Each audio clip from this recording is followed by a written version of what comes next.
बिस्मिल्लाहिर्रहमानिर्रहीम, अस्सलाम वालेकुम। कैसे हैं आप सब लोग? उम्मीद करती हूँ सब लोग बखैर आफियत होंगे। तो ये वही रिबन फ्लावर्स हैं जो पिछली वीडियो में हमने बनाना सीखे थे। बहुत ही कम वक्त में नहायत आसानी से बनने वाले फ्लावर्स हैं।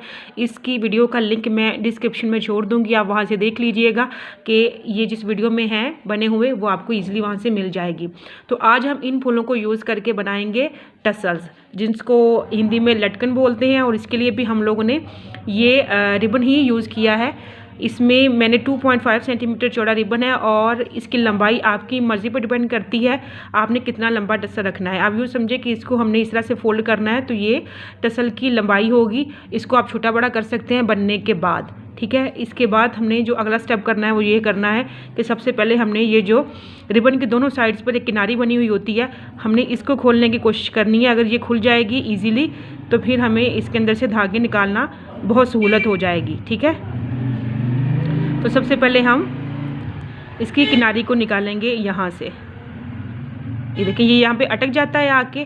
आपने सबसे पहले इसकी किनारी ही खोलनी है। अगर ये एक साइड से ना खुले तो कोई मसला नहीं है, हम दूसरी साइड से ट्राई करेंगे, इंशाल्लाह ये खुल जाएगी। और ये देखिए, ये ऑलरेडी खुली हुई है इसकी किनारी। ये इस तरह से आप यहाँ से नाखून से थोड़ा सा इसको अलग करेंगे तो ये किनारी खुल जाएगी इस तरह। और आप इसको इस तरह खींचेंगे तो ये तमाम जो इसकी जो फिक्स किया हुआ होता है इसको, इसके किनारे को, ये खुल जाएगा इस तरह से।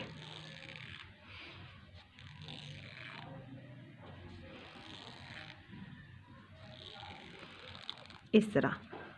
और फिर देखें, ये आसानी के साथ इसके अंदर से धागे निकलना शुरू हो गए हैं। आपने इस तरह से रखना है इसको यूँ, और इसके ऊपर हाथ रख के आप इस तरह से इसके तमाम जो धागे हैं इनको निकाल लेंगे। इसी तरह से खींचते हुए ये जितना भी रिबन का पीस मैंने लंबा कट किया था उसके अंदर से मैं इस तरह से ये तमाम धागा निकाल लूँगी। आपने ख्याल रखना है कि ये उलझे ना, इस तरह से थोड़ा थोड़ा सा आगे करते जाएं और इसके अंदर से ये तमाम जो धागा है उसको निकाल के इसको इस तरह से तैयार कर लेंगे। ये देखिए, अल्हम्दुलिल्लाह हम इस तरह से खींचते जा रहे हैं और ये हमारा जो टोटल ये थोड़ा सा रह गया है ये इस तरह से निकलता जाएगा और ये हमारे पास इस तरह से बनकर तैयार है यूँ, ठीक है। अब ये आपकी मर्ज़ी पर डिपेंड करता है कि आपने कितना मोटा टसल बनाना है। मैंने कुछ पहले से इस तरह से 4 से 5 स्ट्रिप्स जो हैं वो रिबन की कट करके रखी थी और उसके अंदर से इस तरह से धागा निकाल लिया था, जैसे खींच के, जैसे मैंने आपके सामने निकाला है। तो ये मेरे पास, मुझे थोड़ा सा थिक वाला चाहिए तो मैंने 4 से 5 रिबन की जो स्ट्रिप्स हैं उसके अंदर से धागा निकाल कर और इस तरह से तैयार कर लिया। अब ये मेरे पास आम नॉर्मल कपड़े सिलाई करने वाली नलकी का धागा है, ये हम इस तरह से रखेंगे और इसके ऊपर हम इस तरह से रखेंगे इन धागों को, ठीक है, बिल्कुल सेंटर में। और अब हम इसको यहाँ पर इस तरह से 2 गिरा लगाकर अच्छी तरह से इसको फिक्स कर लेंगे। अच्छी तरह से टाइट गिरा लगानी है ये, ताकि ये बिल्कुल भी ना खुले। 2 से 3 मरतबा इसको गिरा लगाएंगे यूँ और ये हमारे पास इस तरह से बन जाएगा, ठीक है, यूँ।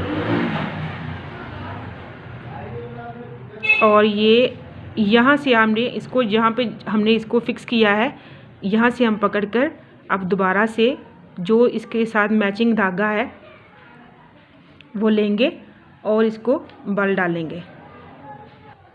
ये मेरे पास मैचिंग नलकी का धागा है और मैं इसको यहाँ पर अच्छी तरह से लपेट कर इसको फिक्स करूँगी और एंड पर आकर हम इस तरह से 2 से 3 मरतबा इसको गिरा लगाएंगे यूँ, इस तरह से, ताकि ये बिल्कुल भी ना खुले। ये सिल्क के धागे होते हैं, आपने अच्छी तरह से हाथ में इसको होल्ड करके रखना है ताकि ये खुले ना। और ये इजाफी जो धागा है इसको हम काट लेंगे यूँ, ठीक है। अब आपकी मर्ज़ी पर डिपेंड करता है कि आपने इसकी लंबाई कितनी रखनी है। और ये जो आखिर में अनबैलेंस धागे हैं इसको हम इस तरह से निकाल देंगे कट करके यूँ, और इसको बिल्कुल बैलेंस कर लेंगे।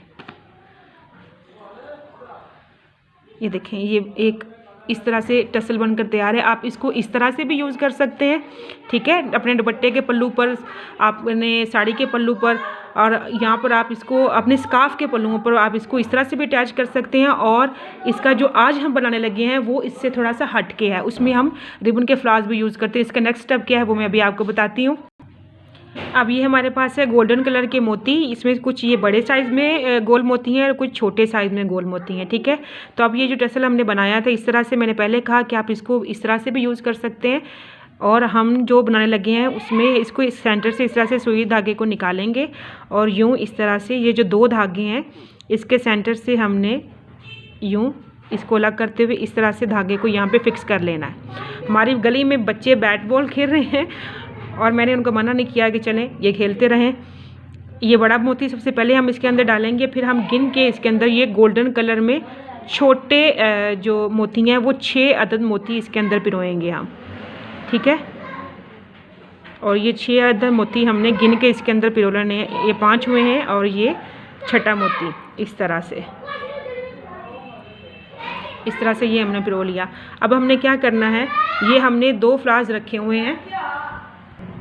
ये जो फूल हमारे हमने 2 यूज़ करने हैं। हम इस फूल की बैक साइड पर यानी कि इस फूल को उल्टा करते हुए यहाँ पर थोड़ी सी गम लगाएंगे ग्लू गन से और इसको इस तरह से इस धागे को यहाँ पे रखेंगे यूँ, और फिर इसके ऊपर हम इस तरह से ये दूसरे फूल को अटैच करेंगे यूँ। तो ये हमारे पास इस तरह से दोनों साइडों पर ये आपके सामने फूल बन जाए। अगर आपका टसल इस तरह से आप लटकाते हैं और घूमता है तो दोनों साइडों से आपको फूल ही नज़र आएगा। ये हो गया। अब इसके आगे हमने क्या करना है, इसके आगे हमने दोबारा से कुछ ये गोल मोती पिरोने हैं इस तरह से। 5 से 6 अदद गोल मोती हम पिरोएंगे यूँ। 5 मोती पिरोएंगे हम छोटे और 1 मोती बड़ा, उसके बाद 2 मोती और, ठीक है।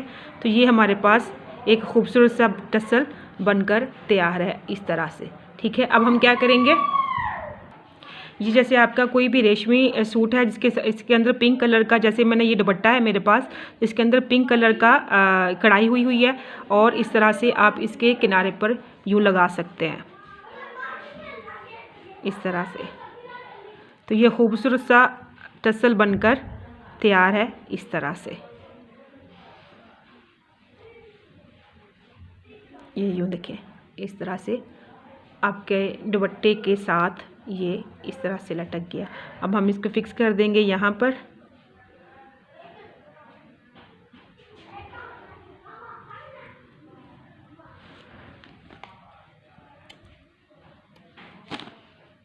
एक्स्ट्रा धागे को हम कट कर देंगे और ये खूबसूरत सा बनकर टसल हमारे सामने इस तरह से तैयार है। उम्मीद करती हूँ आपको वीडियो पसंद आई होगी। वीडियो अगर पसंद आई हो तो वीडियो को लाइक और शेयर ज़रूर कीजिएगा।